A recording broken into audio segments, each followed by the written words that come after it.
Hello, വീട്ടിലാണോ? പതിവില്ലാതെ ഒരു ദിവസം ബ്രേക്ക് കിട്ടിയല്ലേ? നമുക്ക് കുറച്ച് മീ ടൈം മാറ്റി വെച്ചാലോ? തൊട്ടടുത്ത ദിവസം വലിയൊരു പ്രോഗ്രാം ഉണ്ടെന്ന് വിചാരിച്ചോളൂ, അല്ലെങ്കിൽ ഒരു കല്യാണം. ബ്യൂട്ടി പാർലറിൽ പോയി മിനുക്കുപണികൾ നടത്തുന്ന പരിപാടി ഞാൻ അവസാനിപ്പിച്ചു കേട്ടോ.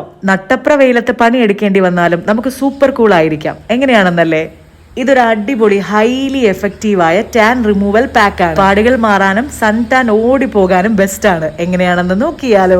പോകാം വീഡിയോയിലേക്ക്. ആദ്യം നമ്മൾ എടുക്കുന്നത് തൈരാണ്. വളരെ നല്ലതാണ്. ഇത് നമ്മുടെ സ്കിന്നിലെ വരൾച്ച മാറ്റാനും മുഖക്കുരു കുറയ്ക്കാനും സ്കിന്നിന് സ്വാഭാവികമായ തിളക്കം നൽകാനും സഹായിക്കും. കൂടാതെ നമ്മുടെ സ്കിന്നിലെ മൃതകോശങ്ങളെ നീക്കം ചെയ്യാനും ചർമ്മത്തിന് ഈർപ്പം നൽകാനും നല്ലതാണ്. ചർമ്മത്തിൽ കറുത്ത പാടുകളുണ്ടോ? അത് കുറയ്ക്കുന്നതിൽ തുടങ്ങി ഒരുപാട് സൗന്ദര്യ പ്രശ്നങ്ങൾക്കുള്ള പരിഹാരമാണ് ഉരുളക്കിഴങ്ങ്. മുഖക്കുരുവും അതുണ്ടാക്കുന്ന പ്രകോപനങ്ങളും പലപ്പോഴും നമ്മുടെ മുഖചർമ്മത്തിൽ കറുത്ത പാടുകൾ അവശേഷിപ്പിക്കും. വിറ്റാമിൻ സി സമ്പന്നമായ നാരങ്ങാ നീര് നമ്മുടെ ചർമ്മത്തിന് നൽകാൻ കഴിയുന്ന ഏറ്റവും നല്ല പോഷകങ്ങളിൽ ഒന്നാണ്. ഉരുളക്കിഴങ്ങ് നീരും നാരങ്ങാ നീരും തുല്യ അളവിലെടുത്ത് സംയോജിപ്പിക്കാം. സൗന്ദര്യ സംരക്ഷണത്തിന് ഏറ്റവും നല്ലതാണ് ചെറുപയർ പൊടി.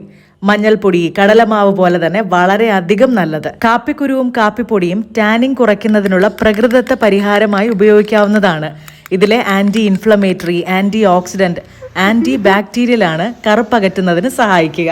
മുഖത്തെ കരിവാളിപ്പ്, കഴുത്തിന് ചുറ്റുമുള്ള കറുപ്പ്, ഡാർക്ക് സർക്കിൾസ് ഇതൊക്കെയും അകറ്റുന്നതിന് കാപ്പിപ്പൊടി മികച്ചതാണ്. ആന്റി ഓക്സിഡന്റുകൾ ധാരാളം അടങ്ങിയിട്ടുള്ളത് കൊണ്ട് തന്നെ ടാനിങ് കുറയ്ക്കുന്നതിനുള്ള പ്രകൃതിദത്ത പരിഹാരമായി ഉപയോഗിക്കാം. ഇതുവരെ നമ്മൾ ചെയ്ത എല്ലാ ഫേസ് പാക്കുകളിലും ഞാൻ എടുത്തു പറയാറുള്ള ഒരു കാര്യമുണ്ട്. പ്രകൃതിദത്തമായ ചേരുവകൾ തന്നെയാണ് നമ്മൾ ഉപയോഗപ്പെടുത്തിയിരിക്കുന്നത്. എന്നിരുന്നാൽ പോലും ചിലർക്ക് ചില പ്രോഡക്റ്റുകൾ അലർജി ഉണ്ടാക്കുന്നതുണ്ട്. അതുകൊണ്ട് പാച്ച് ടെസ്റ്റ് നടത്തിയതിനു ശേഷം മാത്രം മുഖത്ത് അപ്ലൈ ചെയ്യാൻ ശ്രദ്ധിക്കണേ. നമ്മളിപ്പോൾ ഉപയോഗിച്ച സാധനങ്ങളിലും എനിക്ക് ചെറിയ തോതിൽ ഇറിറ്റേഷൻ ഉണ്ടാക്കുന്ന ഒരു സംഗതിയാണ് നാരങ്ങാനീര്. അതുകൊണ്ട് തന്നെ വളരെ വലിയ അളവിലൊന്നും ഞാൻ ഉപയോഗപ്പെടുത്താറില്ല. ഒരു 2-3 തുള്ളി മാത്രമാണ് ഞാൻ എടുക്കുക. എന്റെ മാതങ്കിക്കാണെങ്കിലേ മഞ്ഞൾപ്പൊടി അലർജിയാണ്. വിശ്വസിക്കുവോ? ചിലർക്ക് മഞ്ഞൾപ്പൊടി പോലും അലർജി ഉണ്ടാക്കും കേട്ടോ. അപ്പോൾ അതുകൊണ്ടാണ് എടുത്തു പറഞ്ഞത് പാച്ച് ടെസ്റ്റ് നടത്തിയതിനു ശേഷം മാത്രം മുഖത്തിടണേ എന്ന്. ഒരു ഇമ്മീഡിയറ്റ് ഗ്ലോ നമ്മുടെ മുഖത്തേക്ക് വരും. നിങ്ങൾക്ക് ഫീൽ ചെയ്യുന്നില്ലേ? ആ 5 മിനിറ്റിൽ തന്നെ എത്രമാത്രം വ്യത്യാസമാണ് മുഖത്ത് വന്നിരിക്കുന്നത് അല്ലേ? അമ്മുക്കുട്ടി പറഞ്ഞതുപോലെ തന്നെ നമ്മുടെ സ്കിൻ ഒന്ന് സോഫ്റ്റ് ആയതുപോലെയും തോന്നും. ഗ്ലോ കിട്ടും, ഒന്ന് സോഫ്റ്റ് ആകും, മുഖത്തെ ടാൻ എല്ലാം റിമൂവ് ആകും. ഇന്ന് കുറച്ചധികം സമയം നമ്മുടെ കയ്യിലുണ്ട്. തീർച്ചയായും ഒരു പാക്ക് ഉണ്ടാക്കി അത് അപ്ലൈ ചെയ്യാൻ മറന്നു പോകല്ലേ. ഇപ്പൊ തൈര് മാത്രമാണെങ്കിൽ കൂടി വളരെ നല്ലതാണ്. ഉരുളക്കിഴങ്ങിന്റെ നീര് മാത്രമാണെങ്കിൽ കൂടി വളരെ നല്ലതാണ്. അപ്പോൾ കുറച്ച് മീ ടൈം നമ്മുടെ സ്കിന്നിന് വേണ്ടി കുറച്ച് സമയം മാറ്റി വെച്ചേ പറ്റൂ. ഞാൻ ഇടയ്ക്കിടയ്ക്ക് ഇതുപോലെയുള്ള നുറുങ്ങു വിദ്യകളൊക്കെ ട്രൈ ചെയ്യുന്നത് കൊണ്ടായിരിക്കാം. മുഖക്കുരുവിന്റെ പാടുകൾ ഒരുപാട് ഉണ്ടായിരുന്ന മുഖമാണ്.